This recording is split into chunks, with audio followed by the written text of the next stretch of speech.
Հանդիպումներ Սևանի ափին։ Հողմերն ու մարդիկ։ 3 օր էր, որ ձկնորսները լիճը չէին մտել։ 3 օր էր, որ Սևանը փրփուրների մեջ էր։ Անընդհատ փչող հողմերը այնպես էին զայրացրել լեռնային լճին, որ քամին դադարելուց հետո էլ նա երկար ժամանակ դեռ հուզված էր։ Ամեն առավոտ ձկնորսների հետ հավաքվում էինք Կարճախբյուրի լճափին, նայում էինք ալիքների ճերմակ բաշերին և հուսահատ գլուխներս օրորում։ «Հիմի ցանցերի մեջ շատ ձուկ հավաքված կլինի, չէ՞, հարցրեցի ես։ «Շատը շատ կլինի, բայց առաջին օրվա բռնվածները կփչանան», պատասխանեց բրիգադիր ավետիսը, մի տարեց ձկնորս։ «Այսպիսի բան քիչ է պատահում, արար աշխարհ իրար է խառնվել», ավելացրեց նա մտահոգ։ «Ինչ է պատահել երկնքին», խոսեցնում եմ ես ձկնորսներին։ Հնամաշ պիջակը հագին, բրոնզագույն դեմքով մի ձկնորս քաշվելով ասաց. «Արևից կլինի։ Վերջերս գիտնականները մեծ պայթյուններ ու շատրվաններ են նկատել արևի վրա»։ «Հա, թող արևը շատրվան տա, դրանից մեր ծովը պիտի ալեկոծվի», առարկեց մեկը։ «Կալեկոծվի, բա չի ալեկոծվի, ռադիոակտիվ նյութերը շատացել են երկրի մթնոլորտում», մեջ մտավ ձկնորսների մեջ ամենից երիտասարդը և գաղտագողի ինձ նայեց։ Երևի ուզում էր իմանալ, թե ինչ տպավորություն թողեց վրաս իր խոսքը։ Մեծ տպավորություն, շատ մեծ տպավորություն։ Ես ուղղակի զարմացած էի։ Ախր ես ծանոթ եմ Սևանի հին ձկնորսներին, երբ մանուկ հասակում հյուր էի Լճափնյա գյուղի իմ բարեկամների մոտ։ Ինչ հեքիաթներ ասես, որ հին գյուղը չէր հորինել Սևանը վրդովող ուժերի մասին, էլ չարքեր, էլ դևեր, էլ վիշապներ, որ ամպերը կախվում էին լճի վրա ու գոռգոռում, մեր խնամի Շուշանը ահաբեկված խաչակնքում էր ու մրմնջում. «Եղյա մարգարեն ֆուրգոնով կերթա, էն էլ ակների դմդմփոցն է, էն էլ լախտը», ու փայլատակում էր Եղիա մարգարեի հրեղեն լախտը սև ամպերի մեջ։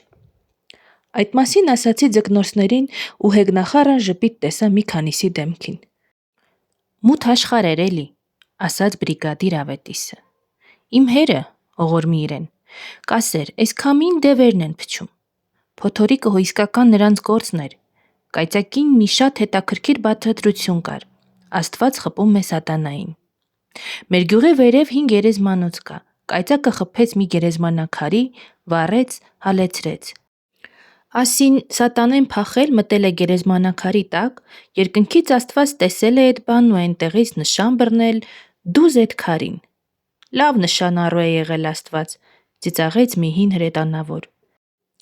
Մալկաբեկի կռվին մեր զորամասը գար, դիվիզիոնի հրամանատար կնշանակեին։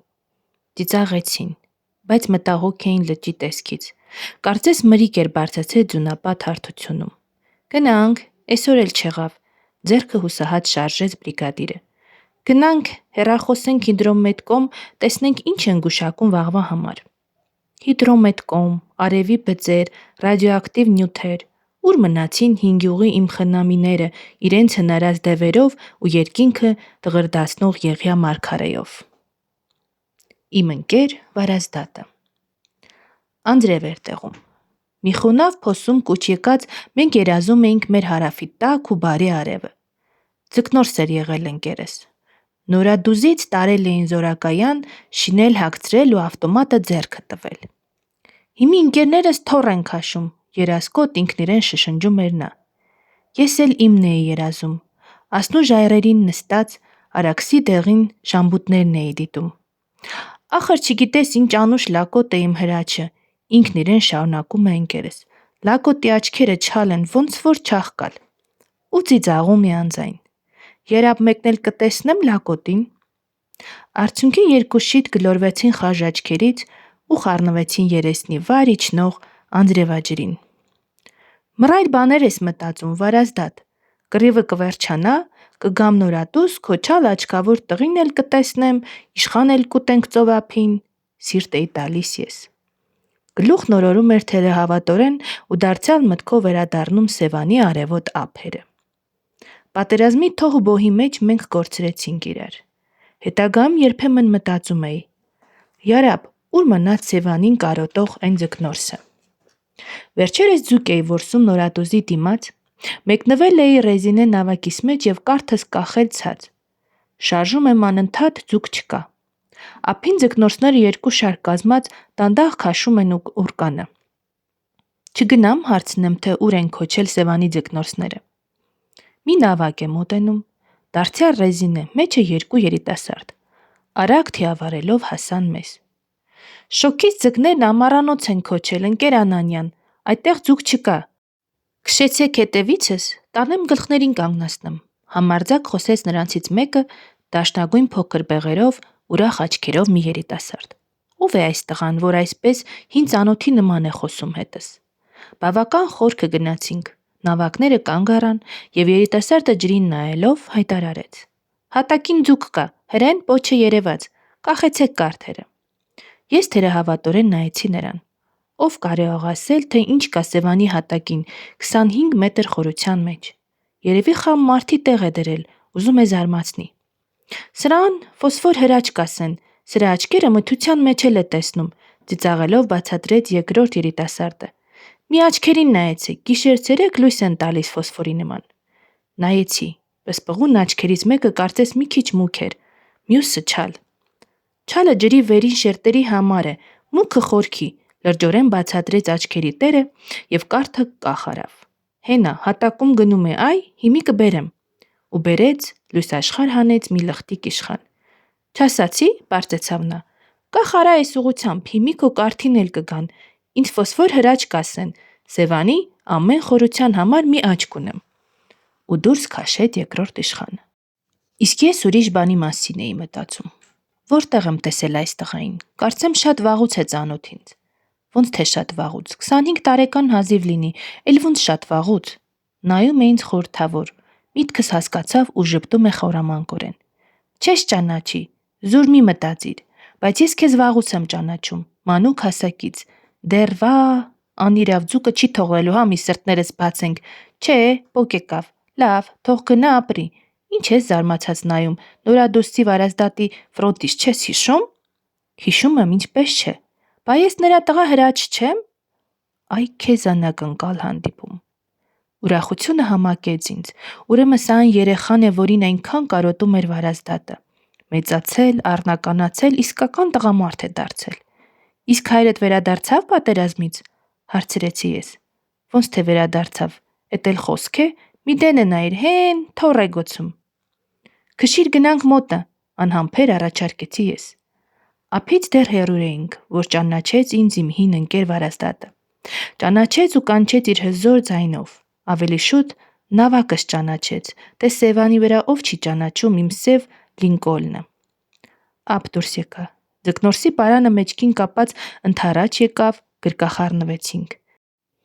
Էլի նույն Վարազդատն է։ Լայն թիկունք, հաստ իրան, ամուր ու հաստ ոտքեր, հաստ վիստ, ծիծաղկոտ խաժաճքեր եւ վարազի մազերի նման կոշտ մազեր։ Իզուր չի քահանան անունը Վարազդատ դրել։ Չես ծերանում, ու հիացած նայում եմ ամուր կազմվածքին։ Սևանի ափին էլ մարդ կծերանա, պատասխանում է մանկան նման խնդալով ու նորից է գրկում ինձ։ Ամեն օր ուրկան քաշող իր հզոր բազուկներով։ Մինչ մենք մտերիմ զրուցում էինք, ուրկանի խազինեն մոտեցավ ափին։ Լսվեցին տագնապալի կանչեր. «Քաշիր, քաշիր!» Եվ խլվլոցն ընկավ ջրի մեջ։ Զուրացող մեջքեր երևացին, ջուրը եռած, խլրտած։ Քիչ անց թաց ավազին մամուռների մեջ իրար վրա սողում էին արծաթագույն իշխանները եւ դեղնափոր ու հաստամարմին կողակները։ Ձկնորները խարույկ վառեցին։ Դույլը կախեցին վրան եւ Վարազդատն իր ձեռքով ընտիր իշխաններ կոտորեց։ Ապա ափին կանաչին սուփրա գցեց, քիչ անց վրան շարեց բուրմունք ու գոլորշի արձակող ձկները եւ բաժակ վերցրեց։ Վերցրեց, բայց հուզված է, խոսք չի գտնում ասելու։ Վերջապես զսպեց հորդացող զգացմունքներն ու դանդաղ սկսեց։ Հիշում ես մեր պայմանը, ուղիղ 20 տարի առաջ էր, էլի էս ամսին։ Ասում էիր Վարազդատ, կռիվը վերջանա, միասին իշխան ենք ուտելու Նորատոսի ափին։ Ոնց կատարվեց մեր մուրազը։ Շրթունքները դողացին, աչքերը լցվեցին, չկարողացավ շարունակել։ Ձկնորսները շրջապատել են մեզ եւ ուտում են, եւ լուր մասնակից են մեր ապրումներին։ Լուր ենք եւ մենք, եւ կորած եւ այժմ գտնված իմ ընկեր Վարազդատը։ Լուր 20-ամյա կարոտ ենք առնում իրարից։ Մեր թիկունքում սոսափում էր նորատուզի նորատունկ անտառը։ Մեր դիմաց Սևանն էր առկայծում պայծառ։ Այո, մեր ճկնաղ Սևանը նորից մեր աչքի առաջ է։ Մենք նորից նրա արևոտ ու հյուրընկալ ափին ենք։ Այն Սևանը, որին այնքան կարոտով երազում էինք Հյուսիսի սառը խրամատներում։ Ինձ թափեցրեց հրաչի զվարթ կանչը։ Դե, ուշ է։ Ելքես տանեմ, կանգնեցնեմ ուղիղ իշխանների գլխին։ Ինձ ֆոսֆոր հրաչ կասեն, իմ աչքերը գիշերն էլ է տեսնում։ Մենք նավ էինք նստում, իսկ Վարազդատը սրբում էր աչքերն ու ժպտում երջանիկ, մեկ ինձ, մեկ իր հրաչին։ Փորձում ենք սրտերը։ Իմ ընկեր Ռենե Ադամյանի եւ կրտսեր որդուս հետ գնում էինք Սևան ձուկ որսալու։ Ռենեն, որ ինձանից շատ երիտասարդ է, ճանապարհին դիտողություն արավ ինձ։ Դուք էլ, ասում է, ձեր պատմվածքներում այնպես եք գրում մայրերի մասին, որ կարծես աշխարհում հայր գոյություն չունի։ Ինչ է, սրտիդ կպչում է, որպես ապագա հայր, հարցրեցի ես ծիծաղելով։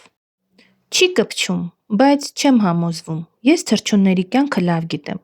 Աղավնիներ եմ պահում, կաքավներ էլ։ Ինձ թվում է, հայր թե մայր հավասար չափով հոգ են տանում իրենց ձագերի համար։ Չարարկեցի, բայց առիթ էի փնտրում ցույց տալու նրան այն մեծ տարբերությունը, որ կա հայր եւ մայր արարածների միջև։ Եվ առիթը ներկայացավ մեր այդ վեճից մի փոքր անց հենց նույն օրը։ Նորադուսից մեր մեքենան մտավ ջահել անտառը եւ կոկ ծառուղիներից մեկով սլացավ դեպի լճապ։ Ինչ փառահեղ անտառներ են գցել մեր մարդիկ Սևանի հատակից դուրս եկած ապարաժների եւ գորշ ավազուտների վրա։ Շարք առ շարք սոսափում են մատղաշ ծառերը Սևանի զեփյուռից, իսկ նրանց թավուտներում ապահով բազմանում են վայրի կենդանիները։ Մեկ էլ երբ է այսպիսի անտառներ ունեցել զարդերի ձուրկ մեր Սևանը, 3 թե 4 հազարամյակ առաջ։ Անտառի կանաչ պատրվածքներից վերջապես երևաց լճի ծիծաղուն դեմքը եւ մենք առանք նրա զով շունչը։ Քիչ անց մեր ռետինե մոտորային նավակն արդեն ճեղքում էր ջրերը եւ շտապում դեպի Այրիվանք, որի դիմաց էլ մենք կախեցինք մեր կարթերը։ Մեր դիմաց մի ծովախորշ կար, որ կայծկլտում էր 3 կողմից շրջապատված նոր անտառի կանաչ եզրանախշով։ Այդ խորշը լիքն էր բազմապիսի ջլարող թռչուններով։ Ահա հավալուսան կոչվող վիթխարի թռչունները, որոնք իրենց մետրանոց թևերի թափահարումով չփչփացնում են ջուրը։ Մանր ձկներին քշում են դեպի ծանծաղուտը, որ այնտեղ բռնեն նրանց ու կենդանի վիճակում լցնեն իրենց կտուցներից կախված ահագին պահեստապարկերը։ Ափը լիքն է նաև ճերմակ որորներով, իսկ ինչ որ տեղից լսում է վայրի սագերի գա-գա-գան։ Հիմի որ հրացանս հարկավոր եկավ, գոհ ասաց ընկերս եւ նավակի քիթը թեքեց դեպի ծովախորշը։ Ես խետ նայեցի նրան, բայց որպես պատասխան իմ լուր նախատինքի, ընկերս գրպանից հանեց եւ ինձ մեկնեց բնագիտական թանգարանի պատվերը։ Ուզածները մի պելիկան է, շատ չի, ասաց նա։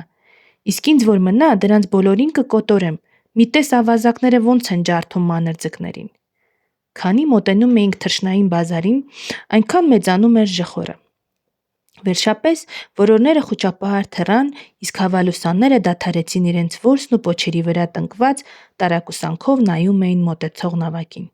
Ընկերս պատրաստեց հրացանը, բայց այդպես էլ չկրակեց, որովհետև երկուսիս ուշադրությունն էլ շեղեց տարավ կարմրազգեստ մի թռչուն, որ վազում էր ափի երկայնքով ջտերը հետևից։ Ոնց էին վազում երկարոտն, բայց փոքրիկ այդ արարածները։ Կարմիր բադ է, նավակը կանգնեցրու, լեղաճաք եղան խեղճերը, գոչեցի ես։ Բայց այստեղ ոնց է ճութ անել, ախր եղեգնուտ չկա, առարկեց ընկերս։ Նրան եղեգնուտ հարկավոր չէ, տես անտառի կողքի ժայռը, նրա փչակներում բույն է դրել ու հիմի ձագերին իջեցրել է լճապ։ Մինչ ընկերս տարակուսանքով թոթովեցնում էր ուսերը, որ նշանակում էր չեմ հասկանում ջրային թռչունն ինչու պիտի ժայռերում բույն դնի, իմ գլխով մի միտք անցավ։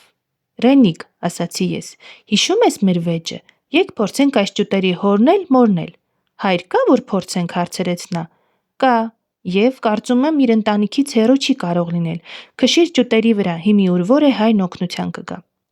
Նավակով ընկանք ճուտերի հետևից։ Ոնց են վազում։ Իսկ մայրը մեկ առաջ է ընկնում, մեկ կանգ առնում ու հրում ձագերին։ Բայց բոլորն էլ շարունակ վազում են ափի երկայնքով, որպեսզի վտանգի դեպքում ապաստանեն լճին։ Ես գիտեմ, որ ափի խոտերի մեջ չեն թաքնվի։ Նրանց տարերքը ջուրն է։ այնտեղ միայն կարող են փրկել իրենց կյանքը։ Վերջապես, երբ շատ նեղեցինք, մայր Բադը իր ճուտերին հրամայեց լիճը մտնել, ինքն էլ հետևներից։ Զոր էին տալիս իրենց տոտիկներին ու սլանում դեպի լճի խորքը։ Նրանց գլխիկները մերթ անհետանում, մերթ երևում էին կնճռոտ լճի խորթուբորտ մակերեսին, բայց դե մոտորային նավակից արագ չէին լողալու։ Մենք արագ հասանք փախստականների հետևից։ Մեր գլխավերև թևերի շապշապուն լսեցինք և թռչնային մի ճիչ։ Եկավ հայրը, խուճապով ու աղմուկով մի խոշոր ու կարմիր բադաքլո եկավ ու թափով իջավ իր ընտանիքից քիչ հեռու։ Մարին ճուտերի հետ միասին նա ճապարեց դեպի ամուսինը, ակներև նրա պաշտպանությանն ապավինելու համար։ «Փախեք, փախեք», ալեկոծված ճչում էր երեխաս, օդում ձեռքերը շարժելով։ Ասենք զգուշացնելն ավելորդ էր։ Հենց նավակն առաջ գնաց, աքլորը պոկ եկավ տեղից ու գնաց իջավ պատկառելի հեռավորության վրա։ Ես նշանակալից նայեցի ընկերոջս, այսինքն տեսա՞ր։ Ռենեն վրդովվեց, ոնց թե ինքը սխալ դուրս գա, ու խղճի առաջ քար դնելով նավակն ուղղակի քշեց ճտերի վրա։ Բայց սրանք մի ակնթարթում սուզվեցին, որով բերկրանքի մի ճիչ կորզեցին իմ որդուց։ Իսկ նրանց մայրը, նա չթռավ, նույնիսկ փորձ չարավ թռչելու։ Մեզնից ընդամենը 10 քայլի վրա էր այդ թռչունը, բայց չէր ուզում անգամ սուզվել։ Կարծես չէր տեսնում մեզ։ Տագնապով լի նրա աչքերը ալիքների մեջ անհետացած ձագերին էին փնտրում։ Նավակը քշեցինք վրան։ Ընկերս փորձի համար նույնիսկ հրացանը մեկնեց։ «Չկրակես, Հրենիկ ջաջա, չկրակես», գոռում էր տղաս ալեկոծված։ Եվ այդ ահռելի պահին մայր Բադը ալիքներից տարուբերվում էր այն տեղում, ուր անհետացան իր զավակները։ Մենք կանգնեցրինք նավակն ու հետաքրքրությամբ դիտում էինք։ Այն որ մայրը կթողի իր ձագերին աղետի մեջ, իսկ ինքը, չէ, գոնե թռչունների մեջ այդ բանը չկա։ Բայց ուր չքացան ճուտերը, հո անվերջ չեն կարող ջրի տակ մնալ։ «Վայ, հրե մի գլուխ երևաց», գոչեց տղաս ուրախացած։ Նայեցինք նրա մատի ուղղությամբ, ոչինչ չկա։ «Նայեցեք, մի գլուխ էլ այն ալիքի տակից երևաց», նորից ճչաց որդիս։ Նրա սուր աչքը այստեղ-այնտեղ երբեմն հայտնաբերում էր ջրից գլուխները գաղտագողի դուրս հանող և արագությամբ օդի պաշար վերցնող այն փոքրիկ արարածներին։ Իսկ նրանց մայրը պահակ էր կանգնել ահռելի վտանգին դեմ հանդիման, որպեսզի զգուշացնի ձագերին ջրի տակ մնան։ Շուռ տվինք նավակի քիթը և քիչ հեռացանք։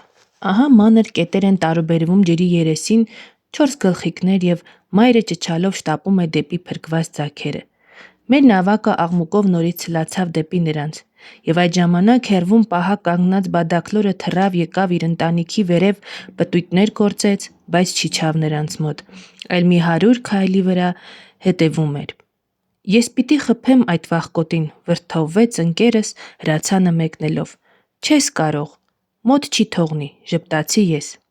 Եվ իրոք, աքլորը թեև շատ էր անհանգստացած իր ընտանիքի վիճակով, բայց շարունակ իրեն պահում էր վտանգի սահմաններից դուրս։ Ինչ վերաբերում է մայր Բադին, նա մեզ զարմացրեց ու հիացրեց իր անձնազոհությամբ։ Մեր նավակը սև հրեշի նման հոնդյունով գալիս էր դեպի իրեն, իսկ նա տեղում անշարժ, վեհ կեցվածքով դիմագրավում էր վտանգը և մենք զգում էինք, որ ոչ մի ուժ չի կարող նրան հեռացնել իր սիրասուն բալիկներից։ Երբ քշում էինք դեպի նա, այնպես զայրագին ու խրոխտ էր նայում մեզ ու այնպիսի կեցվածքով, որ կարծես պարզ ասում էր. «Սպանիր, բայց չեմ հեռանա»։ Իր այդ մեծ սրտով էլ հաղթեց մեզ այդ անլեզու մայրը և մենք շուռ տվինք մեր նավակի գլուխն ու հեռացանք։ «Հիմա նկատեցի՞ր, թե ինչպիսի տարբերություն կա մոր և հոր միջև», հարցրեցի ես ընկերոջս։ Չպատասխանեց, ազդված էր։ Սակայն որտեղից այդքան մեծ քաջություն միշտ վախկոտ այդ թռչունի մեջ, մտածում էի ես։ Տեղ հասանք, չիջեցնե՞նք կարթերը, սթափվեցի ես իմ խոհերից։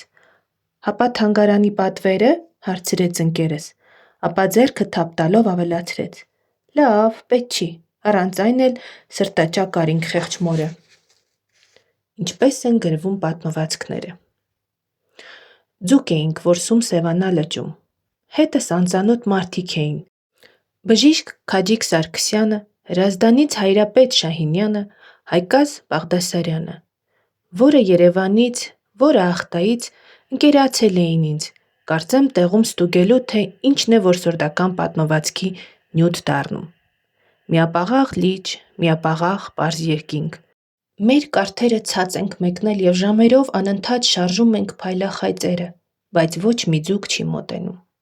Ափսոս, այսօր առանց նյութի մնացինք։ Հարևան նավակից ձայն տվեց ինձ բժիշկը։ Հանգիստ կացեք, բնության մեջ ամեն տեղ եւ ամեն ժամ գրելու բան կա։ Միայն տեսնել է հարկավոր, պատասխանեցի ես։ Տեսեք ինչպես է փոխվում լճի տեսքը։ Իրոք, Արեգանու լեռներից հանկարծ հողմ եկավ, լիճը երերաց, կնճռոտվեց եւ կապտականաչ նրա հայելին իսկույն մքվեց։ Մեծ ալիք է լինելու, շարժվենք դեպի կղզիները, առաջարկեցի ես լճի խորքը դիտելով։ Այնտեղ հեռվում կարծես ճերմակ որորներ էին թրթռում ջրերի վրա։ Ինձ պարզ էր, որ դրանք դեպի մեզ եկող ալիքների փշրվող բաշերն են։ Ափից ոչ հեռու կղզյակներ են բացվել, ուր շատ որորներ կան։ Տեսնելով, որ դեպի իրենց ենք թիավարում, այդ հանգիստ թռչունները օդ բարձացան եւ փոխանակ հեռանալու եկան տագնապով սկսեցին պտտվել մեր գլխի վերև։ Կտուցները ցած կախած հողմի հոսանքը պատռելով սուրում են այդ թռչունները դեպի մեզ, խոյանում ցած ու ճչում են խոճապահար։ Հիմի պատմվածքը կտեսնեք անգրել վիճակում, աչքով արի ես բժշկին։ Ճուտեր ունեն։ Ափ դուրս եկանք, շրջեցինք մերկ ու աղային նստվածքների ճերմակած քարերի մեջ, բույն չկա, ջութ չկա։ Հրես, ծովի մեջ են, գոչեց իմ ընկեր Սանդրոն։ Մի տեսեք, ալիքը քշում է դեպի ափ։ Իրոք, մի փոքրիկ արարած, նոր փետրակալած մի ձակ տարուբերվում էր հետզհետե մեծացող ալիքների մեջ։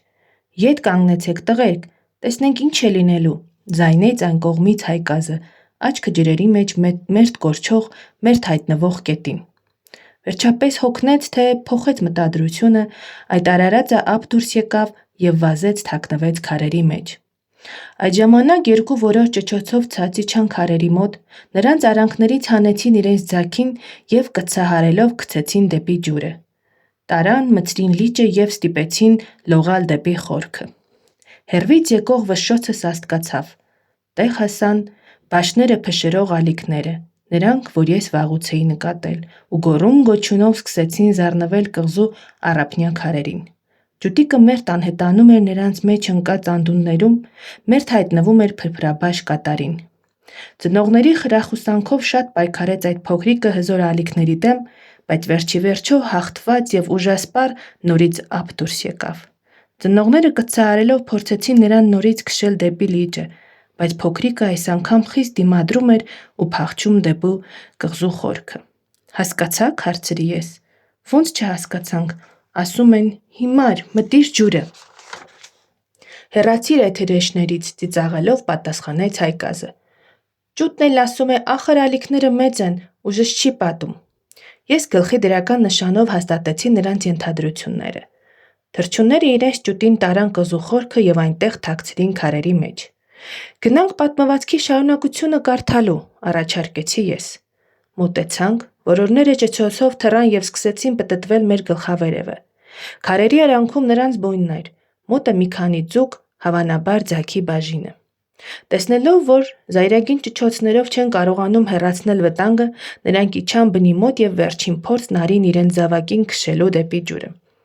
Բայց այդտեղ մի անսպասելի բան կատարվեց։ Ձագը նայեց դղրդյունով փշրվող ալիքներին, նայեց մեզ, որ իրեն անծանոթ էինք, բայց խաղաղ եւ վազեց դեպի մեզ։ Մեր պաշտպանությունն է խնդրում, տեսակ, զարմացած գոչեց մեր խմբից մեկը։ Մեր ընկեր Սանդրոն վերցրել եւ շոյում էր այդ փոքրիկ արարածի փետուրները, իսկ սա ահով նայում էր իր խոճապահար ծնողներին։ Նրան հասկանալի չէր ոչ հոր, ոչ մոր տագնապը։ Երևի նա չգիտեր էլ, որ իր բազմաթիվ եղբայրներից եւ քույրերից ինքը միակն էր մնացել, ուստի եւ ծնողները պիտի դողային իր կյանքի համար։ Իր խագ բնազդով նա միայն մի ձգտում ուներ՝ մի կերպ խրափուսել փրփրած ջրերից, որովհետև դեռ թույլ էր։ Վաղը, երբ ամրանան ոտքերն ու թևերը, քամու եւ փոթորկի մեջ նա կզգա այնպես, ինչպես մենք պարահանդեսում։ Իսկ առայժմ ապավինել է մեզ, ծնողների, խրատներից ու հարկադրանքից փախչող մանուկի նման։ Թե հիմա բաց թողեք, պատմությունը վերջացավ, ծիծաղեցի ես։ Ճուտին ցած դրինք եւ քայլեցինք դեպի նավակը։ Որորները աճապարեցին դեպի երկոտանի հրեշներից ազատված ձագը, իսկ սա վազում էր մեր հետևից և երևի լալով ասում էր. «Չեմ ուզում, ես էն փրփուրների մեջ չեմ մտնի»։ Այսպես վերջացավ մեր աչքի առաջ տեղի ունեցող այդ փոքրիկ պատմությունը, բայց հենց նավակ նստեցինք, սկսվեց մի այլ պատմություն։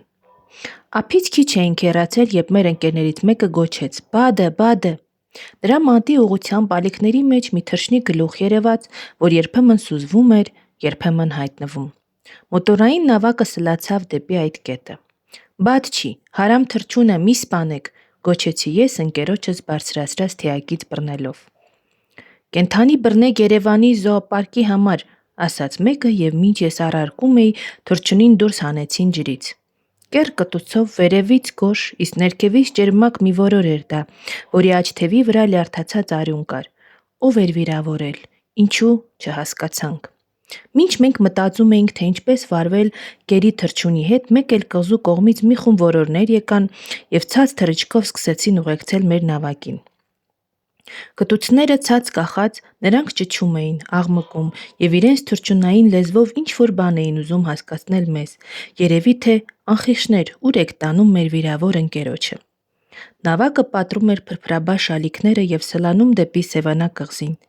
իսկ նրա երկու կողմից աղմուկով ու ճչոցով գալիս էին որորների խմբերը։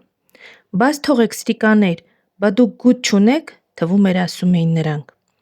Այնքան մեծ էր նրանց վիշտն իրենց ընկերոջ համար, այնքան սրտանց էին ցանկանում նրա ազատությունը, որ մենք տեղի տվինք և հարկադրված բաց թողեցինք գերի թռչունին։ Այն ժամանակ որորների մեզ ուղեկցող թափորը իջավ ալիքների արանքներում և շրջապատեց աղետալին։ Այժմ նրանք միայն մի հոգս ունեին՝ ինչպես ապահով ափ հասցնել իրենց վիրավոր ընկերոջը։ Հիմիմացա՞ք ինչպես են գրվում իմ որսորդական պատմվածքները, հարցրի ես ընկերներիս։ Հա, հա, գլուխն օրորեց Հայկազը։ Մենք էլ կարծել ենք, թե հնարում ես։ Ինչեր ասես, որ չկան բնության մեջ, բոլորն էլ գրելու արժանի բաներ։ Որբ բադիկը։ Լիճն առաջ Նորադուսի տակ էր, իսկ հիմա հեռացել է նրանից 6 կիլոմետր։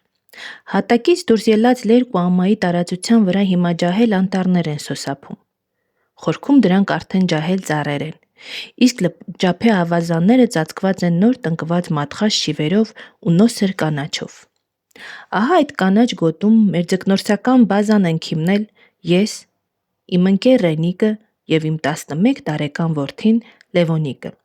Մինչև երեկո կարթերով ձուկ ենք որսում լճից, երեկոյան խարույկ ենք վառում, մեր որսը խորովում և հենց այդտեղ էլ գիշերում բացօթյա Սևանի շունչը մեր դեմքին, նրա կախարդական երկինքը մեր վերևում։ Մեր ձկնորսության ընթացքում ուշադրության արժանի դեպքեր պատահում են մեզ, որոնցից մեկն ուզում եմ հիմա պատմել։ Մի անգամ կեսօրին, երբ արևը շատ նեղեց, մենք ափ դուրս եկանք ու մեկնվեցինք մեր ավտոմեքենայի շվաքում։ Լիճը կանգնած էր վիթխարի հայելու նման և անդրադարձնում էր հունիսի բարակ արևի ճառագայթները։ Սպասում ենք երեկոյան հովին, որ նորից ջուրը մտնենք մեր ռեզինե փչովի նավակով։ Բայց իմ անհամբեր ընկեր Ռենիկը, որն ինձանից շատ երիտասարդ է, նավակը ջուրը հրեց և նորից լիճը մտավ։ Այ տղա, ախր խաղաղ ժամանակ ջուր բռնել չի լինի, ուր ես ծովը մտնում, նախատեցի ես։ Ձուկ էլ չլինի, հո նավակի վրա արևից կօգտվեմ, ու թիավարեց դեպի խորքը։ Տղաս գլուխը բազուկներին դրած քնեց, իսկ ես նայում էի ջրերի վրա թրթռացող որորներին ու լսում նրանց խուճապահար ճիչը։ Մի անգամ հեռվում աչքովս ընկավ մեր նավակը, որ սուրում էր դեսուդեն։ Ինչ բանի այդ տղան, ախր որոշել էր արևից օգտվել։ Գաղտնիքը պարզվեց, երբ քիչ անց Ռենիկը ափ ելավ և իր փեշի տակից հանեց ու առաջս դրեց կարմիր բադի մի թաց ճուտ։ Ո՞նց բռնեցիր, հետաքրքրվեցի։ Նավակով, քշեցի խմբի վրա 8 հատ էին, մայրն ու 7 ճուտ։ Ոնց էր ճչում մայրը, կարգադրում էր սուզվել ջրի մեջ։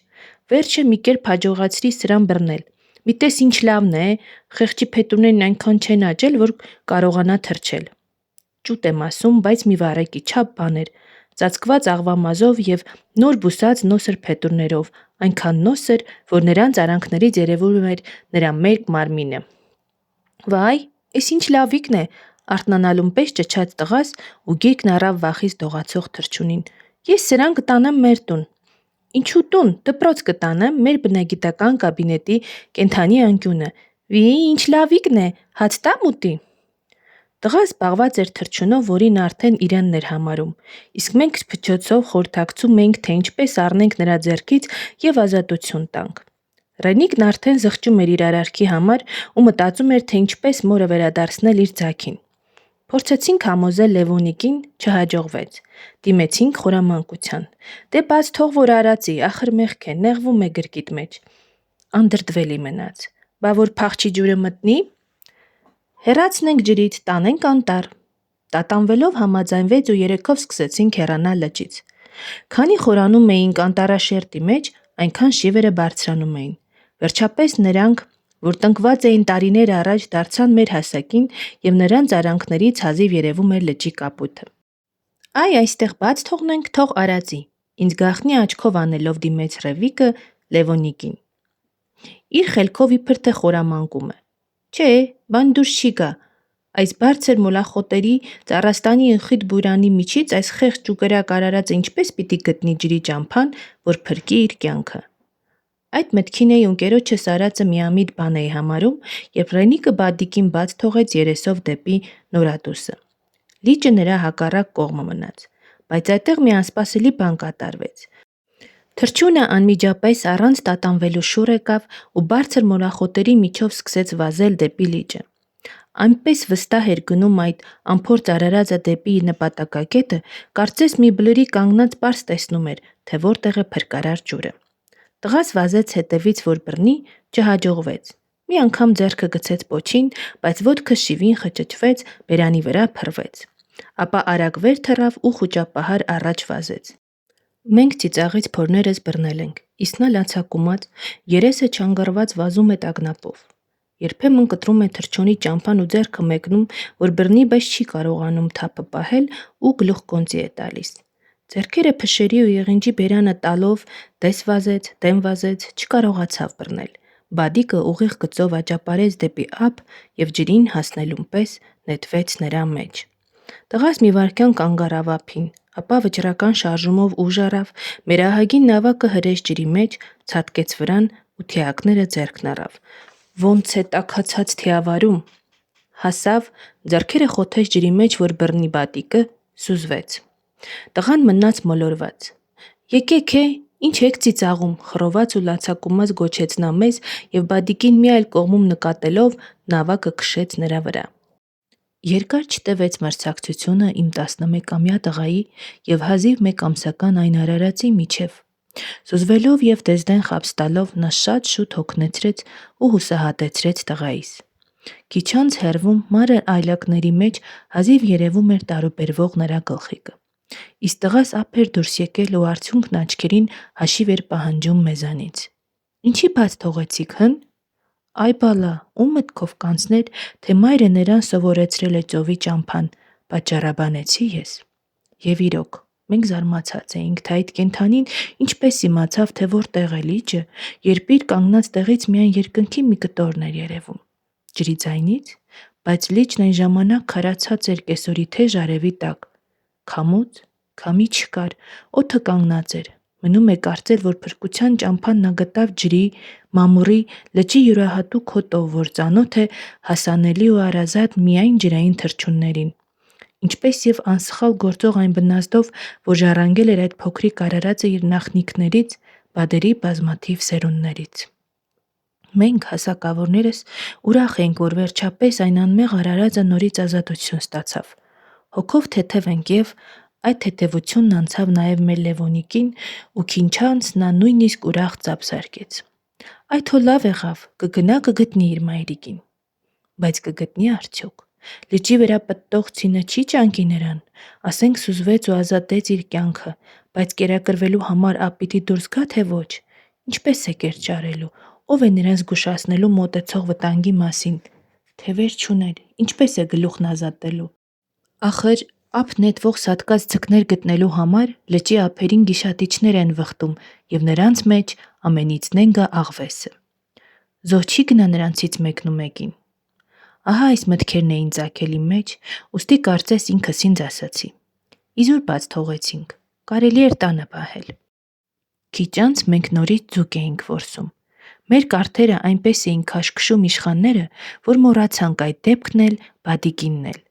Մեզ հուզողն այժմ այլ բան էր։ 20 մետր խորության մեջ բռնված այս ձուկը, ярապ ինչ մեծության է, ярապ կպոկվի կփախչի, թե կհանենք ու կնետենք նավակի մեջ։ Վերադարձանք Երևան եւ մի շաբաթ հանգստանալուց հետո նորից ձկնորսության գնացինք մեր սիրած վայրերը։ Այն բադիկի մասին իրար ոչինչ չէինք ասում, բայց ինձ թվում է երեքիս մտքում էլ նույն հարցն էր. հետաքրքիր է, ապրում է, թե զոհ գնաց։ Երբ մոտեցանք մեր ձկնորսական բազային, որորների մի խումբ թռավ այնտեղից, իսկ նրանց ձագերը վազեցին դեպի լիճը։ Տեղ հասանք եւ տեսանք, որ որորները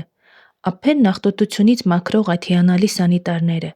մեր բազայի շրջակայքը լավ մաքրել են մեր թողած սննդի մնացորդներից եւ մեր որսած ձկների փորոտիկներից։ Դեզդեն նայեցինք, կարմիր բադիկը չկար։ Մտանք լիճը, առաջ գնացինք եւ կախեցինք մեր կարթերը։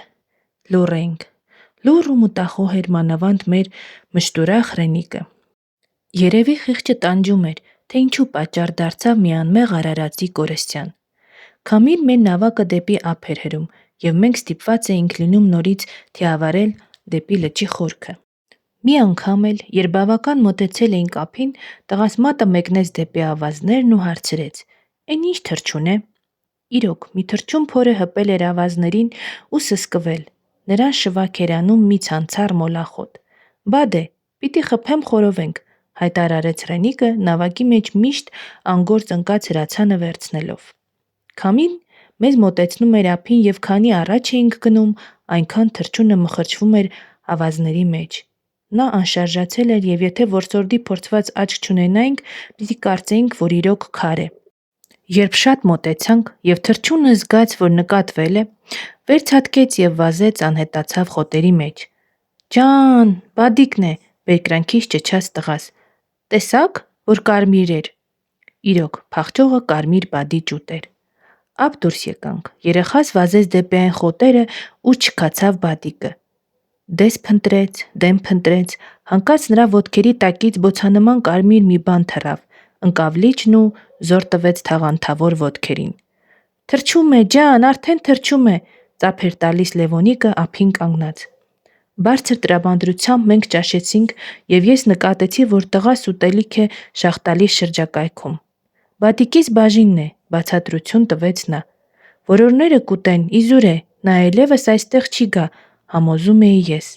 Բայց ես սխալվեցի։ Երեկոյան դեմ, երբ նավակով դեպի ափ էինք լողում, նկատեցինք, որ մի թռչուն մեր մեքենայի մոտից վազեց մտավ խոտերի մեջ։ «Բադիկս, բադիկս», ճչում էր երեխաս ծափ զարկելով։ Ափ իջանք։ Իրոք, բադիկը մաքրել էր մեր սեղանի մնացորդները։ 3 օր մնացինք մեր կայանում եւ ամեն օր հեռվից տեսնում էինք, թե ինչպես մի կարմիր բադիկ մենակ պտտվում է մեր մեքենայի շուրջը եւ հավաքում մեր թողած փշրանքները։ Երբ մեկնում էինք Երևան, տղաս ըմբոստացավ. «Բա որ մենք գնանք, ով է կերակրելու, ով է պաշտպանելու բադիկիս»։ «Լավ, ինչ ես առաջարկում», բարկացա ես։ «Մնանք, միջև որ մեծանա», լրջորեն առաջարկեց Լևոնիկը։ Դժվարությամբ համոզեցինք, որ ետ կանգնի իր այդ մտքից։ Այն ժամանակ նա մեր ճամփի պաշարը փռեց լճափին, իր այդ արարքով մի փոքր հանգստացավ ու նոր միայն մեքենա նստեց։ Հաջորդ անգամ, երբ մոտենում էինք ափին, մեր կայանից մի կարմիր բադ թռավ սուրաց ալիքների վրայով եւ վայրէջք կատարեց ափից բավական հեռու։ Իջանք մեքենայից ու երեքով նայում ենք մեր Սանիկին ու բոլորիս գլխում էլ նույն ուրախ միտքն է։ Մեծացավ, փրկվեց։ Նախաճաշեցինք ափին, իսկ նա հեռվից նայում է մեզ կայթակղված, սպասում է մեր հեռանալուն, որ ափ դուրս գա։ Հեռացանք եւ արագ հեռացանք։ Այս անգամ մոտոր էինք դրել մեր նավակին։ «Քշի դեպի քիթը», պատվիրեցի ղեկի մոտ նստած տղայիս։ Քիթը նորադուզի հրվանդանն է, որի վրա մի մամրոտ ջրափոս կա, ու իրենց ձագերի հետ կերակրվելու են գալիս կարմիր բադերը։ Շրջանցեցինք այդ հրվանդանը եւ նրա հակառակ կողմից ափ դուրս եկանք։ Ափի մամրոտ ջրերից մի խումբ կարմիր բադեր օդ բարձացան, մեկը խոշոր, 6-ը նրանցից փոքր։ Մենք ուրախ իրար երես նայեցինք։ Խրտնած մեր ներկայությունից թռչունները թևածեցին դեպի հակառակ կողմը, դեպի մեր մեքենան, ու տեղի ունեցավ այն, ինչ փափագում էինք մենք մեր ամբողջ սրտով։ Մեր մեքենայի մոտից մի թռչուն պոկ եկավ, դժվարությամբ օդ բարձրացավ և շտապեց Երամի հետևից։ Շարժում էր իր թույլ թևերը, ճչում փրկություն կանչողի նման, կարծես ասում էր իր թռչնային լեզվով. «Սպասեցեք, ինձ էլ տարեք, ախր ես ձեր եղբայրն եմ»։ Եվ տեղ հասան նրա աղիողորմ ճիչերը, մայրը շուռ եկավ, ճուտերն էլ հետևից։ Նրանք պտույտներ գործեցին օդում, և մենք նկատեցինք, թե ինչպես Երամն իր մեջ առավ մենավոր բադիկին ու գնաց իջավ Սևանի փրփուրների մեջ։ «Գտավ իր մայրիկին, ջան», ձեռքը ճակատին քրթմնջում էր որդիս։ Մենք երջանիկ էինք այդ փոքրիկ դիպվածով, և ինձ թվում է այդ օրը Սևանին ավելի հմայիչ էր և մոր նման մեղմ ու բարի էր նա։ Իշխանած իշխանի հափշտակումը։ Լույսը նոր էր բացվել, երբ նավակով Գյունեի ափից Սևանալիճը մտանք ու կախեցինք մեր կարթերը։ Շարժում ենք հա շարժում, ձուկ չկա։ Կեսօրն անցավ, մի քանի ձուկ ենք միայն բռնել, 2 բոճակ, միջակ չափի 3 իշխան։ «Քաշիր, թափով քաշիր», երբեմն խրախուսում ենք իրար ես և իմ ընկեր Ռենիկը ու զոռ ենք տալիս մեր հոգնած բազուկներին։ Իսկ ձուկը չկա ու չկա։ Քամին մեր թեթև նավակը քշում է դեպի ափ, և մենք ստիպված ենք լինում նորից ու նորից թիավարել քամու և ալիքների դեմ, մինչև որ հասնենք այն խորությանը, ուր ձուկն է արածում։ Ձանձրույթից սկսեցի հաշվել, և ահռելի բան ստացվեց։ Յուրաքանչյուր ձուկը որսալու համար ես թևս թափով տարուբերել եմ մոտ 1000 անգամ։ Այլևս սիրտս չի դիմանում, բայց իսկի կհրաժարվե՞մ։ Որսը բախտի բան չէ, մեկ էլ տեսար։ Վերջապես մենք վարձատրվեցինք մեր ամբողջ օրվա տանջանքների համար։ Եկավ Յաբանին, իշխանների մեջ ամենից խոշորը, թափահարելով ու գազազելով եկավ։ Նետեցի նավակի մեջ և կարծես մի հրաշքով ցնդեցին տանջանքներս և անցավ թևերիս տնքոցը։ Ահա և քեզ իշխանների իշխանը, պաթոսով հայտարարեցի ես, ցույց տալով նավակի հատակին թփրթացող ձուկը։ Բայց ընկերս չարձագանքեց իմ ոգևորությանը այն պատճառով, որ միայն որսորդները կհասկանան։ Հաջորդ 2 ժամերը դարձյալ անպտուղ դուրս եկան, այլևս մեր մեջ ուժ չէր մնացել, քաղցած ու հոգնած ափ ելանք, մի փոքր հանգստացանք, սնվեցինք և որոշեցինք շարունակել մեր ձկնորսությունը, բայց ուր թաքցնենք մեր բռնած ձկները։ Ավազի մեջ, առաջարկեց ընկերս։ Թիակով փոս փորեցինք, մեր որսը թաղեցինք նրա մեջ, ընդամենը 6 ձուկ, մեկը մեծ, որի անունը իշխանած իշխան էինք կնքել, մյուսները միջակ ու մանր։ Արևը թեքվել էր դեպի լեռները, դեկտեմբերի կարճ օրը մոտենում է իր վախճանին, սառնամանիքը սաստկանում է, բայց վճռել ենք ինչ էլ որ լինի դիմանալ մինչև աղջամուղջը։ Որսորդի բախտը, մեկ էլ տեսար կորած մոլորած մի ուրիշ Յաբանի, թյուրիմացաբար կարթդ բերանն առավ։ Այդ հուսով սառչող ձեռքներիս փչելով թիավարեցինք դեպի լճի խորքն այնքան, որ ափին կանգնած մեր ավտոմեքենան փոքրացավ։ Հա փչում ենք ձեռքներիս, հա թափով շարժում խաղացնում ենք մեր փայլախայծերը, անօգուտ, ոչ մի ձուկ չի մոտենում։ Ռենիկ, դիմեցի ընկերոջս, արի ափ գնանք, վախենում եմ մերեն բռնածից էլ զրկվենք։ Ինչու պիտի զրկվենք, որ, անհաջողությունից նեղսրտեց նա, իբր բռնածներս մի բան է, նրանից էլ զրկվենք։ Ով գիտի, ամեն բան նախատեսել չես կարող։ Ում եմ փորձում համոզել, նրա տարիքին ես իսկի ծովից դուրս կգայի, որ թեկուզ սառնամանիքից նավակին էլ կպչեի։ Լուռ ու անտրամադիր շարժում ենք մեր կարթերը, ժամում 1000 անգամ։ Արևը պռունգը դրեց աջդահակի ճերմակ ուսին։ Օդը միանգամից ցրտեց և սառնամանիքը ծանրացավ լճի վրա։ Ռենիկ, գնանք, լուռ է։ Ափին մի կենդանի նկատեցի։ Սպասիր մի խուճ ապ առաջ բերեմ, գուցե դա ազդի։ Տես, Ռենիկ, աղվեսը ավազները հոտոտելով գնում է դեպի մեր պահեստը, հիմի որտեղ որ է ձկները կգտնի։ Ինչ աղվես, չոբանի շուն է, ինչ է, դժգոհեց ընկերս, իր գործիքն ավելի եռանդուն աշխատացնելով։ Հանակը շիտակ չդառնա, կենդանին ավազի վրա մեր թողած ոտնահետքերը հոտոտելով իսկապես որ գնում է դեպի մեր պահած ձկները։ Հայ, միաբերան որոտացինք մենք և սկսեցինք թիավարել դեպի ափ։ Կենդանին կամ չլսեց մեզ, կամ այնքան էր տարված հրապուրիչ հոտով, որ չլսելու դրեց։ Դունչը ավազներին քսելով ուղիղ գնում է դեպի իր նպատակակետը։ Մի տեղ կանգ առավ, պտույտներ գործեց, ինչ որ բան կերավ, Դա այն տեղն էր, ուր քիչ առաջ մենք նստել հաց էինք կերել։ Երևի մեր սեղանի մնացորդների հոտն էր նրան քաշում։ Հիմա կթեքվի կգնա դեպի Ջիլ գյուղի դիմացի բլուրը։ Այդ հույսին էինք, երբ աղվեսը մեր ճաշի մնացորդները մաքրազարդելուց հետո նորից բռնեց մեր հետն ու շարունակեց կիսատ թողած իր որոնումները։ «Քշի, Ռենիկ, հիմի անիրավը յաբանին կտանի», գոչեցի ես անհանգստացած։ «Ոնց թե յաբանին, ինչու անպայման յաբանին», վրազ գոռաց նա։ Իսկ ես համոզված եմ, որ այն սրիկան հենց իշխանանց իշխանին հափշտակելու համար է գնում։ Դե ինչ ասեմ, որսորդ պիտի լինեք, որ հասկանաք, թե ինչ է նշանակում զոհ տալ ամենախոշոր որսը։ Միայն մի բան իմացեք, որ առանց տատանվելու մենք մի ոչխար կտայինք, քան այն փառահեղ իշխանը, որ հաջորդ օրը փուրը տված ձվածեղի նման կարմրած պիտի բազմեր սեղանին մեր պատվավոր հյուրերի առաջ։ Այդ պատճառով էլ մենք տագնապի մեջ էինք, իսկական տագնապի, որ պատում է մարդուս մեծ վտանգի պահին։ «Ոնց թե ամենամեծը», նորից բողոքեց ընկերս։ «Ինչու ամենամեծը, նա ինչ է հասկանում, հայ, հայ, հույ, ես քո տիրոջ»։ Եվ աղմկում էր, եւ հայհոյում, եւ թիավարում իմ ալեկոծված ընկերը։ Մի կողմից էլ լսում էր արյուն սառեցնող իմ պատճառաբանությունը։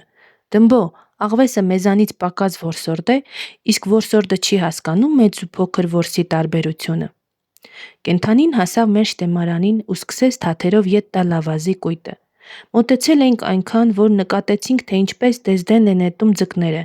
Պարզ է, ընտրություն է կատարում։ Աղմկում ենք, բղավում, ուշադրություն չի դարձնում, երևի հասկանում է, որ ջրի վրա վազել չենք կարող։ Բոլոր ձկները հանեց, իշխանած իշխանին բերանն առավ ու ծլկեց դեպի մոտակա հեղեղատը։ Ռենիկի թևերը թուլացան, թիակները բաց թողեց։ «Տեսա՞ր է ցրիկան ինչ արավ», հուսահատ ասաց նա։ Աղվեսը փոսում իր ավարն էր խփշտում։ Մենք այնքան էինք մոտեցել ափին, որ նշմարում էինք հազիվ երևացող նրա մեջքի մազերը։ Գնալն ավելորդ էր։ Հո բերանից չէինք առնելու կրծած ծուկը։ «Մի քիչ հեռվում ափ դուրս արի», ասացի ես մի վճիռ ընդունելով։ «Հա, լավ ես մտածել»։ Ափ դուրս գալուն պես կուզեկուշ շտապեցի դեպի մեքենան, հրացանս վերցրի ու գաղտագողի մոտեցա հեղեղատին։ Գազանն այնպես էր տարվել իր գործով, որ դունչն իր ավարից վեր քաշեց ու հարցական նայեց միայն այն ժամանակ, երբ ես ընդամենը 10 քայլի վրա էի։ Թողեց ձուկն ու պուկ, բայց դե ուր պիտի փախչեր, որոտաց իմ արդար զենքը։ Ավազակը գլխի վրա տնկվեց, շուռ եկավ ու փորը երկինքն արած սկսեց բաց ու խուփ անել ձկնոտ բերանը։ «Կերա՞ր սրիկա»։ Կարծես մի պահ սրտներս հովացավ, բայց դե կսկիծը կանցներ, ինչ ապրումներով էի ես լճի հատակից լուսաշխար հանել իշխանած իշխանին, կողերը խալերով պատված այն սքանչելի արարածին։ Խոհեր, որ ծնվեցին ձուկ որսալիս։ Սևանի ափից լուր հասավ, որ իշխան ձկները նորադուզի դյունածածկ ու ցուրտ ափերից սկսել են քոչել դեպի լճի արեգունի ափերը, ուր ձմեռը մեղմ է ու արևոտ։ Ցուրտն ինչ է ձկան համար, շատ որ սառնամանիքը զոռեց, թող իջնի հատակը, այնտեղ հո ամառ ձմեռ նույն ջերմությունն է։ Այդպես է իհարկե, բայց ձկնկիթ դնող մայրերին մեղմ ու բարեհամբույր ծանծաղուտներ են պետք, որպեսզի չոչնչանա իրենց սերունդը։ Եվ ահա ամեն ձմեռամուտի մայր ձկները գնում լցվում են Արտանուշի ծովախորշը, Դարայի, Բաբաջանի, Փամբակի սարերից իջնող ջրերի գետաբերանները։ Նրանց հետ էլ հայր ձկներն էլ են եկել, որպեսզի բեղնավորեն թափած ձկնկիթը, ծածկեն ավազով, պահակություն անեն, որ ոչ մի գիշատիչ չմոտենա ձվիկներին, այսինքն իրենց ապագա ճուտիկներին։ Նոյեմբերի վերջից սկսած ամիսը մի քանի անգամ իմ ռեզինե նավակով ես լիճն եմ մտնում ու զբաղվում ձկնորսությամբ։ Եվ ահա մի քանի երևույթներ գրավել են իմ ուշադրությունը, որոնց մասին այստեղ ուզում եմ պատմել։ Վերհուշ երանելի ժամանակների մասին։ Արեգունու ափերը մենք հետազոտել ենք մեր կարթերով, ստուգել ենք ամեն խորություն եւ եկել այն եզրակացության, որ իշխանի ձմեռային բախտակ կոչվող ցեղերը ձվադրման համար կենտրոնանում է գլխավորապես գետաբերաններում, նույնիսկ փոքր առվակների դիմաց։ Երևի ուզում են, որ իրենց ճուտերը ծնվեն ու մեծանան զուլալ ջրերի մեջ։ Իմ կարծիքը հայտնեցի իմ ընկեր Ռենիկին։ Համաձայնվեց։ Դրանից էլ բանաստեղծական ու ռոմանտիկ բացատրություն, մայրե, կատակ բան չի։ Բայց հետագայում ես զարմանքով նկատեցի, որ մայր իշխանները ձվադրման համար կենտրոնանում են նաև չորացած հեղեղատների դիմաց։ Դեպքեր եղան, երբ մենք նրանց գտանք նույնիսկ անձրևաջրերից առաջացած ու դեպի լիճը ձգվող ակոսների դիմաց։ Ինչ բան է սա, այստեղ հոլերներից եկող զուլալ ջուր չկա։ Իմ երիտասարդ ընկերը հարցական նայում էր ինձ ու պատասխանի սպասում։ Հիմա ինչ բացատրություն կտաս, ասում էր նրա հեգնող հայացքը, եւ ես զոր տվի իմ երևակայությանը։ Կար ժամանակ, երբ այս ափերը ծածկված էին ստվերախիտ անտառներով եւ նրանց բացատներում արածում էին նախնադարյան զուբրերի ու գիգանտ եղջերուների նախիրները։ Այն ժամանակ հավանական է, որ այս հեղեղատների տեղ գետեր էին, վերևից ցած դեպի լիճը ձգվող այս ակոսների տեղը քչքչան առուներ։ Այսօրվա իշխան ձկան նախնիկ սերունդներ էին տալիս այդ գետերի ու առվակների գետաբերաններում, ուր ջուրը հստակ էր ու քաղցրահամ։ Հետագայում հազարամյակների ընթացքում վերացան անտառները, Սևանի կլիման խստացավ, ցամաքեցին նրա մեջ թափվող գետակների մի մասը։ Այս հեղեղատները այդ հնադարյան առուների հուներն են, այժմ չոր ու քարքարոտ։ Վերացան սերունդների օրան հյուրընկալ գետաբերանները, բայց մնաց մայրական բնազդը ձկների հետագա սերունդների մեջ, մնաց հնից եկող սովորությունը։ Ու այժմ էլ հնազանդ այդ սովորությանը եւ սերունդը պահելու հզոր բնազդին մայր ձկները կենտրոնանում են գետաբերաններում, այն ջրերի, որոնք վաղուց արդեն չկան, բայց որոնց մեջ ծնվել ու մեծացել են մի ժամանակ իրենց հեռավոր նախնիկ։ Ընկերը շատ վերացական համարեց իմ այս բացատրությունը, բայց ես նրան ջախջախեցի հետևյալ փաստերով։ Անցյալում Գեղարքունին գնում էր Սևան թափող գետակներն ի վեր եւ ձկնկիթ թափում լեռներում, զուլալ առուների հարդարավետ ջրափոսերում։ Այդ է նրանց ծնողական բնազդը։ Ձկնկիթ դնելիս նա պիտի դուրս գա լճից եւ գնա գետերն ի վեր, հաճախ մինչեւ նրանց ակունքները։ Սովետական իշխանության տարիներին դարավոր այդ կարգը փոխված է։ Ահա 35 տարի է, որ ձուկտրեստը ցանցերով փակում է Սևան թափվող գետերի եւ գետակների բերանները եւ չի թողնում, որ ձվադրման գնացող Գեղարքունին բարձրանա ջուրն ի վեր։ Հենց մտավ գետը, ընկնում է ջրի առաջը փակող ցանցը եւ գերի գնում։ Գերու փորից հանում են հասուն ձկնկիթը, լցնում արհեստական ավազանները, ուր եւ ծնվում ու աճում են տասնյակ միլիոնավոր ձկնիկներ։ Ապա նրանց բոլորին բաց են թողնում, որ գնան մեծանան լճի բնական պայմաններում։ Այդպես են այժմ զարկ տալիս ձկնաբուծությանը Սևանում, գետերի մեջ այլևս Գեղարքունի չի ծնվում։ Բայց ահա թե որն է զարմանալի, ոչ թե գետում, այլ ձկնաբուծարանում ծնված ձկնիկները հենց որ լճում մեծանում են ու հղիանում, անզուսպ պահանջ են զգում անպայման ճամփորդելու գետերն ի վեր եւ ձկնկիթ դնելու լեռնային առվակներում։ Իրենց նախնիների նման, նրանցից ոչ մեկը չի ձգտում դեպի այն ավազանը, ուր ծնվել է ինքը, ծնվել են իր պապերն ու տատերը այս 35 տարիների ընթացքում։ Հենց աշունը կիսվեց, լճի բոլոր կողմերից ու բոլոր խորություններից երամ, հարյուրներով ու հազարներով շարժվում են դեպի գետաբերանները, դեպի այն թակարդները, որոնց զոհ են գնացել իրենց ծնողները։ Ահա այս բնազդի մասին եմ ասում քեզ, Ռենիկ։ Հիմի հասկացար, թե ինչպես է հնարավոր, որ այսօրվա ձկները իրենց բնազդով ձգտեն դեպի գետերը, որոնք ցամաքել են վաղուց։ Ահա եւ ձկների ողջ ցեղի հավաքական հիշողությունը իրենց ապ ու պապի ապրած հմայիչ վայրերի մասին։ Ավլաղները ձկան կերի եւ ձվադրման վայրերն են։ Իմ մեջ ֆանտազիան ուժեղ է, բայց դե իմ ռեալիստ ընկերոջը Ռենիկին կարող ես գոհացնել այդպիսի հեքիաթներով։ Չէ, ավելի ռեալիստական բացատրություն պիտի գտնել։ Եվ ահա տեղանքը լավ դիտելուց հետո եկանք այն եզրակացության, որ սերունդ տվող ձկները իրենց ձագերի համար օրան են ընտրել այնպիսի վայրեր, ուր կա մանր կոպիչ, այսինքն ջրի հղկված քարերը, գետնաքարեր։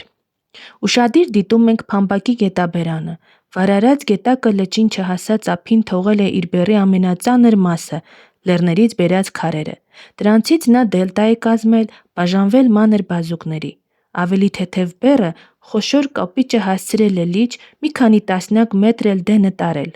Այնուհետև որքան հեռանում ենք ափից, հեղեղի թողածը մանրանում է, իսկ ավելի խորը արդեն ավազն է տիղմի հետ խառը։ Կախի, Ռենիկ, կարթդ կախիր, իշխանի ավլաղին ենք հասել։ Հատակը ուսումնասիրելուց հետո մեր նավակը կանգնեցնում եմ ես։ Նա տարակուսանքով թոթվում է ուսերը։ Ինչու՞։ Ինչ գիտես։ Այ տղա, հո քարե հատակին ձուկը չի կարող բույն փորել, ախր ոչ գործիք ունի, ոչ ճանկեր էդ խեղճ կենդանին։ Ընկերս հարցական նայում է ինձ, իսկ ես շարունակում եմ ենթադրությունները։ Ասում են 15-ից մինչև 30 սանտիմետր խորության բույն են փորում ձկները։ Փչիր, ասում է ընկերոջս հայացքը։ Ամուսիններով գրկախառնվում են, դիկ կանգնում ու պոչերով ետ տալիս մանր գետնաքարը։ Պոչերով դեզդեն են հրում, պտտվում, գայլիկոնի նման ծակում քարերի շեղջը և ահա բույնը պատրաստ է։ Վերջը մայր ձուկը փոսի մեջ թափում է իր ձվիկները, ամուսինն էլ իսկույն իր կաթը շաղ է տալիս նրանց վրա, բեղնավորում։ Հետո պոչով ծածկում են ձվերը, որ հասունանան, ճուտեր դուրս գան։ Հա, պարզ է, ավլաղներում մանր գետնաքար պիտի լինի, վերջապես ըմբռնեց ընկերս։ Եվ երկուսիս համար էլ պարզ դարձավ, թե ինչու ձկները վտառներով ձգտում են ոչ միայն դեպի գետնաբերանները, այլ դեպի հեղեղատները։ Չէ՞ որ հորդառատ անձրևի ժամանակ հեղեղները ափից տիղմ ու կոպիչ են բերել ու լցրել լճի մեջ, այն կոպիճը, որի մեջ բույն է փորելու մայրիշխանը, և այն տիղմը, որի մեջ սնունդ կա նրա համար։ Հետախույզները։ Նոյեմբերի 28-ին մեր կարթերը կախեցինք Արտանիշի հեղեղատներից մեկի դիմաց, ափից ոչ հեռու։ Խճուղու վարպետ Օրուջը մեզ ասել էր, որ սկսած աշնան վերջից իշխանները հավաքվում են այդտեղ ձու դնելու։ Լավ որս եք ունենալու, երանի ձեզ, ասաց Օրուջը և գնաց իր գործին։ Օրը գարնան նման մեղմ էր ու դուրեկան, այնքան մեղմ, որ շուտով հանեցինք մեր պիջակները։ Աննման է Սևանը ու Շաշնան արևոտ և անգամի օրերին, և մեր բավականությունը մեծ պիտի լիներ, եթե ձկները հաճախակի քաշեին մեր կարթերը։ Ձանձրացանք, հոգնեցինք, որովհետև ձուկ չկար, և մենք եկանք այն եզրակացության, որ ժամկետից շուտ ենք եկել, դեռ չի սկսվել ձմեռային բախտակի ձվադրման շրջանը։ Հուսահատված էինք, երբ ընկերս հանկարծ ալեկոծվեց և նրա գունատված դեմքից ու այրվող աչքերից հասկացա, որ եկողը խոշոր ձուկ է, քաշում է թելելարված, կենտրոնացած սրտատրոփ, և երբ ձուկը նետեց նավակի մեջ, թեթևացած շունչ քաշեց ու ժպտաց երջանիկ։ Մի խոշոր իշխան էր նրա բռնածը, որի կողերի գունափոխությունից հասկացվում էր, որ սկսել է բախտականալ, այսինքն թևակոխում է բեղմնավորման շրջանը։ Հաջորդ ձուկը նույնպես խոշոր դուրս եկավ, առաջինի նման, և նույնպես զարգացած կաթնագեղձեր ուներ։ Երրորդը ես հանեցի, առնվազն 2 կիլոգրամանոց մի արու։ Շատ ձուկ չբռնեցինք այդ օրը, ընդամենը 8 թե 9 հատ, բոլորն էլ արու, բոլորն էլ շատ խոշոր։ Նրանց նշաններից հասկացվում էր, որ բեղմնավորվելու պատրաստ կլինեն 10-15 օր հետո միայն։ Բայց ինչու են ժամկետից շուտ ավլաղները եկել այդ ձկները, հեռու վայրերից, Նորադուսից դեպի Մարտունի ձգվող Սարիկայա կոչվող բլուրների դիմացից, ուր ամառը հանդիպում էինք նրանց։ Քանի որ այստեղ ձվադրող ոչ մի մայր իշխան չկա, քանի որ իրենք էլ դեռ պատրաստ չեն բեղմնավորվելու, ինչու են ժամանակից շուտ ահագին ճամփա կտրել և այս ափը եկել Նորադուզի իշխանները։ Սրանք անպայման հետախույզներ կլինեն, ինձ նոր միտք տվեց իմ երիտասարդ ընկերը, բոլորից շուտ են եկել ավլաղն ուսումնասիրելու։ Ինչ ուսումնասիրելու բան կա որ, թերահավատորեն հարցրեցի ես։ Ինչպես չկա, լիճն իջնելու հետևանքով շատ ավլաղներ քանդվում վերանում են, չէ՞։ Եկել են տեսնեն իրենց անցյալ տարվա ավլաղները մնում են, թե ոչ։ Եկել են տեսնեն բույն փորելու համար ասատդ կոպիճից կա։ Եկել են քշեն, վռնդեն բոլոր նրանց, ովքեր կարող են վնասել ձկնկիթին։ Եկել են հրապարակ բացեն ձու դնող մայրերի համար։ Եկել են։ Լավ, համոզվեցի, կտրեցի ես։ Աչքս լույս, դու էլ ինձ նման ֆանտազիոր դառար, հիմի լավ կհասկանանք իրար, ծիծաղեցի ես։ Ինչ ֆանտազիա, մաքուր ճշմարտություն եմ ասում, եթե սրանք ճամփա մաքրողներ չեն, դե ասացեք, ինչու անպայման բոլորն էլ հսկա էին ու բոլորն էլ արու։ 10 օր անց այդ նույն վայրից, երբ հանեցինք առաջին ձուկը, կաթը շատրվանեց նրա պորտից, և մենք դրանից հասկացանք, որ սկսել է ձկների ձվադրման ու զուգավորման շրջանը։ Միանգամից ոգևորությունը համակեց մեզ, որովհետև գիտեինք, այդ ձուկը մենակ չի լինելու։ Կարթը բերանն անելուց առաջ նա տենդագին կռվի մեջ պիտի լիներ իր ախոյանների, այսինքն մյուս արուների հետ։ Քաշի Ռենիկ, հիմա կգան իրար հետևից, բոլորն էլ խոշոր, բոլորն էլ սևացած ժանգոտած իրենց բախտակային մորթով։ Եվ ահա կարթի հետ եկավ այդ հսկաների կռվա պատճառը։ մի փոքրիկ դեղնափայլ էգ իշխան։ Այո, լճի հատակին տեղի ունեցող արյունահեղ կռիվների պատճառը հենց այս նազելի արարածն է։ Մեր բռնած արուներից առնվազն 10 անգամ փոքր, քնքուշ լողակներով փորի տակը դեղնաճերմակ այս գեղանի արարածը։ Վերջ, էլ այստեղից ձուկ չենք բռնի, հայտարարեցի ես, կարթս հավաքելով։ Ոնց թե, ինչ պատահեց, հարցրեց ընկերս։ Պատահեց այն, որ հանեցինք նրան, ում համար հսկաներն իրար զարկում էին։ Տես, ինչպես է ձվիկները թափվում։ Ընկերս չհամոզվեց եւ շարունակում էր շարժել իր կարթը, բայց քնքուշիկի բռնվելուց հետո կարծես դանակով կտրեն, այլևս ավլաղում ձուկ չմնաց։ Կռվող արուները ցրիվ եկան, երևի գնացին ուրիշ դամաներ փնտրելու։ Այ քեզ բան, միթե ամբողջ կռիվն այս փոքրիկի համար էր։ Մի նախատիռեն է, կռիվ ասածը տորյորթի համար չի։ Սրանցից ամեն մեկը միայն մի ձգտում ունի՝ սեմնավորել բնի մեջ թափված ձվերը, ծածկել, պաշտպանել թշնամիներից, ահա ձկների կռիվը։ Ուրեմն քո կարծիքով կենդանիների մեջ ամենից բարոյականը ձկներն են, հեգնեց ընկերս։ Ուրիշ որսորդներ էլ եկան ավլաղները, ամեն օր եկան։ Եվ ահա օրերի ընթացքում մենք նկատեցինք, որ մեր բռնած արու ձկները գնալով մանրանում են։ 20 օր անց այլևս խոշոր ձուկ չէր ընկնում մեր կարթը։ Այ քեզ բան, ուր գնացին, ախր առաջին օրերը միայն խոշորներն էին գալիս, շատ խոշորները։ Շորժա գյուղից մի մորդվին նույնիսկ 20 կիլոանոց մի իշխան բռնեց մեր աչքի առաջ։ Ուր կորան անիրավները։ Վերջին օրը որպես բացառություն 4-5 կիլոգրամանոց մի ձուկ ընկավ ընկերոջս կարթը եւ իր արարքով տվեց մեր հարցի պատասխանը։ Նա կուլ էր տվել 100 գրամանոց պողպատի փայլախայծը երկու խոշոր կարթերի հետ միասին։ Մի ագահությանը նայեցեք է, կանգատվեց ընկերս, ձկան կոկորդից կարթերը հազիվ հանելով։ Ագահություն, իսկապես որ։ Միթե առաջին օրերին իրենց ագահությանը զոհ չգնացին բոլոր խոշոր գիշատիչ ձկները։ Մնացել էին պակաս ագահները, որովհետև խոշոր չէին եւ նրանց նման վստահ չէին իրենց բիրտ ուժին։ Հերթեր ձկների ծննդատան առաջ։ Տանջանք է սա, հո գործ չի, ձմեռն ենք մտել, ցուրտը սաստկացել է, փչում ենք ձեռքներիս ու թափով վեր ու վար ենք անում մեր կարթերը։ Արդյունքը գլուխդ ողջ լինի, առայժմ որ ամեն ձուկն ինձ վրա 100 ռուբլուց պակաս չի նստում։ Որտեղ են լճի հազարավոր ձկները։ Ախր Արեգոնի ափին նրանք ընդամենը 4-5 տեղ են ձու դնում, ամեն տեղը մի փոքր տարածություն։ Որքան էլ պակասած լինի լճի ձուկը, հիմա այս ավլաղներում այնպիսի կենտրոնացում պիտի լինի, որ կարթդ կախելուն պես պիտի վրա հասնեն։ Ուր են ձվադրող մայրերը, ուր են նրանց շուրջը կռիվներ սարքող արուները, ինչու են այսքան քիչ։ Ռենիկ, նավակը քշի լճի խորքը, հետաքրքիր է այնտեղ ինչ կա, առաջարկեցի ես։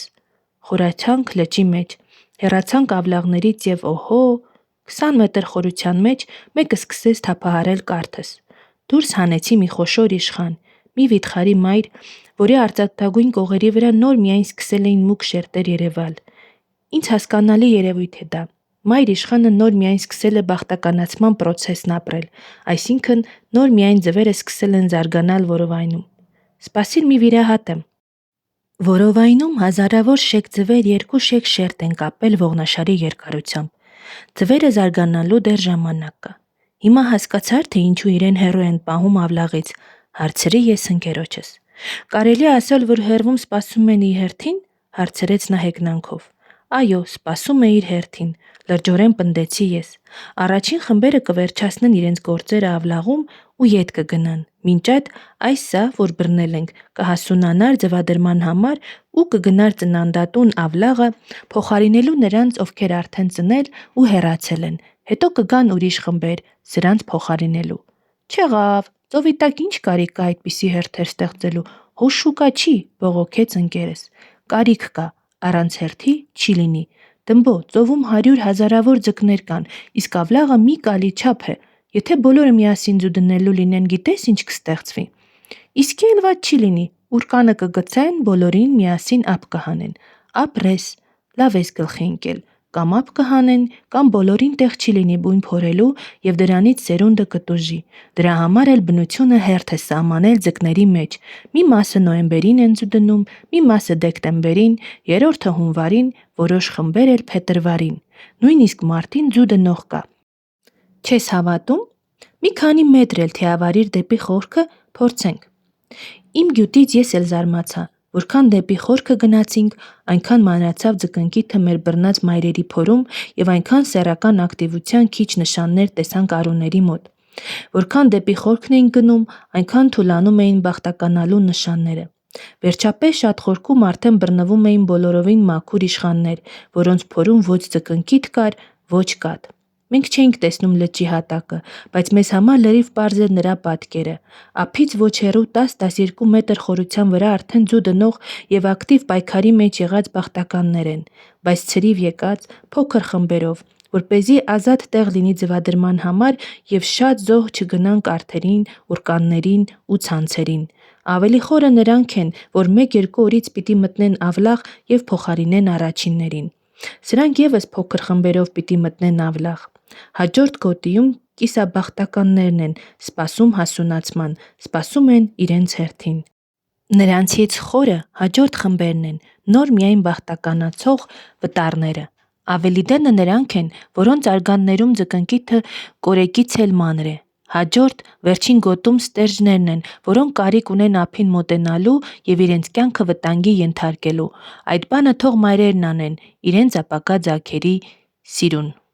Իմացա՞ր, Ռենիկ, եթե պատմես այս մասին որևէ կենդանաբանի, փչոց կհամարի, բայց կան իմ եւ քո ենթադրած գոտիները, յառուսները, կան իրենց հերթին սպասող խմբերը, կա հերթականություն, կարգ ու կանոն առանց հսկիչի, առանց կարգադրողի։ Եթե այդպես չլիներ, եթե մայր ձկները միանգամից հասունանային ձվադրման համար, շատ զոհեր կտային, թե իրենք, թե նրանց շուրջը թափառող տակգլուխ արուները, նրանց հետ կտուժեր եւ իրենց սերունդը։ Հասկացա՞ր։ Դե քշի դեպի ափ, բավական է։ Այսպես, Ռենիկ, այսպես ձկները պահում են իրենց սերունդները։ Ոչ միայն այդպես, այլև այսպես, մի նայեցեք։ Նայեցի եւ քար կտրեցի։ Կարթի հետ լճի խորքից եկող մայրձուկը շատրվանի նման ձկնկիթ էր ժայթքում ու այնպես արագ, որ մինչև նրան հասցրին նավակի կողին, փորում այլևս ձկնկիթ չմնաց։ Ափսոս, շատ ափսոս։ Ախր երեխաները ձկնկիթ են ուզել ինձանից։ Ափսոսն էլ չօգնեց։ Մեր բռնած բոլոր մայր ձկները հապճեպորեն ջրի մեջ թափում էին իրենց հասունացած ձվերը եւ գերի էին ընկնում դատարկված որովայններով։ Այդ նույնն է, թե ասենք մայրը գերի է ընկնում առանց իր զավակների։ Վա, հետզհետե հասանք մի զարմանալի խորը եւ պայծառ ճշմարտության։ Կարթն ընկնելուն պես մայր ձկան ուղեղում միայն մի միտք է շամփրում. ես կորա, գոնե զավակներիս ազատ եմ։ Գերի մայրերը։ Այս ծովախորշի ավլաղներում միայն մենք չենք։ Ահա նավով ու նավակներով տեղ են հասել Սևանի ձկնաբուծարանի ներկայացուցիչները։ Ցանցերով եւ ուրկաներով բռնոտում են թե ձվադրող մայրերին, թե հայրերին, բռնում են հարյուրներով, հազարներով։ Թիավարեցի դեպի նավն ու զայրացած գոչեցի. «Խեղճ չունեք, տո, ինչու եք քանդում ավլաղները»։ Ձկնորսների պետը բերանը բացեց, որ կոպտի, բայց ըստ երևույթին ճանաչեց, որովհետև ներողամտորեն ժպտաց ու հաշտարար պատասխանեց. «Տանում ենք ավազաններում բաց թողնենք, հանգիստ կացեք»։ Հիշեցի ձկնկիթի շատրվանները եւ թափս իջավ։ Իսկապես, ախր ձկնաբուծարանին շատ ձկնկիթ է հարկավոր, իսկ բռնված մայրերը միջև մարդու ձեռքն ընկնելը շուտափույթ կերպով ջուրն են թափում, ազատում իրենց ապագա ձագերին։ Ինչ անի ձուկ տրեստը, որտեղից ձեռք բերի միլիարդավոր ձկնկիթ։ Եվ ահա բռնում են այն մայրերին, որոնց ձկնկիթը դեռ լրիվ հասունացած չէ, ուրեմն եւ բռնվելուն պես թափել չեն կարող։ Այդ մայրերին լցրին ջրով լիքը տակառների մեջ ու տարան Սևան քաղաքը։ Այնտեղ էլ այդ ձկները իրենց ամուսինների հետ միասին կգնան զբոսնելու արհեստական լճերում, սերունդ կտան մարդու հոգատար հսկողության տակ, ապահով վայրերում, ուր չկան ձկնկիթը խժռող գիշատիչները, չկան թակարդներ եւ ուրկաններ, չկան ձկնորսների նենգ փայլախայծերը, որոնք եւ գրավում են իրենց ոսկեշող փայլով եւ անխղճորեն խրվում կոկորդը։ Կծնվեն այդ ավազաններում միլիոնավոր ձկնիկներ եւ ահ չեն ունենա ձկնկուլներից, որորներից, չեն կրի այն սարսափները, որին ենթակա յուրաքանչյուր վայրենի արարած բնության մեջ։ Ոնց չսարսափեն, իսկի հաշիվ կա նրանց թշնամիներին, նույնիսկ իրենք ձկները կլանում են նրանց, բա գորտերը, բա ջրեռնետները, բա ընտանի ու վայրի բադերը, բա որ մեկը թվեմ, հասնողը խժռում է այդ անճարակ արարածներին, Ում ախորժալի չի այդ ձրի ու թարմ խավիարը։ Դրա համար էլ մայրձուկը հազարներով ձկնքի թե թափում, որպեսզի այդքանից գոնե մի քանիսը ազատվեն, մեծանան։ Ուրիշ է այստեղ, մարդու կառուցած ավազաններում։ Այստեղ ծնված ձկնիկները կկերակրվեն մարդու հոգատար ձեռքերով, կաճեն, կամրանան այնքան, որ կարող կլինեն գլուխ պահել գոյության կռվում, եւ այն ժամանակ մայրլիճը նորից իր գիրկը կառնի իր զավակներին։ Երբ մտովի պատկերացրեցի այս բոլորը, իսկույն մեղմացավ զայրույթս այն մարդկանց դեմ, ովքեր այնպես անխղճաբար գերեվարում են պտուղ տվող մայրերին։ Այդ մայրերն արդեն դատապարտված էին, բայց չէ որ նրանց մայրական բնազդը ամեն օր, ամեն ժամ թելադրում է թեկուզ զոհ գնալ, միայն թե փրկվեն իրենց զավակները, միայն թե կուլ չգնան բնության մեջ տեղի ունեցող գոյության կռվին։ Ուրեմն եւ երանի տակառների մեջ գերի գնացող այն մայրերին, նրանց մուրազը կատարված է, ոչ մի տեղ նրանց սերունդն այդպես ապահով չէ, ինչպես մեր մարդու հոգատար ձեռքի տակ։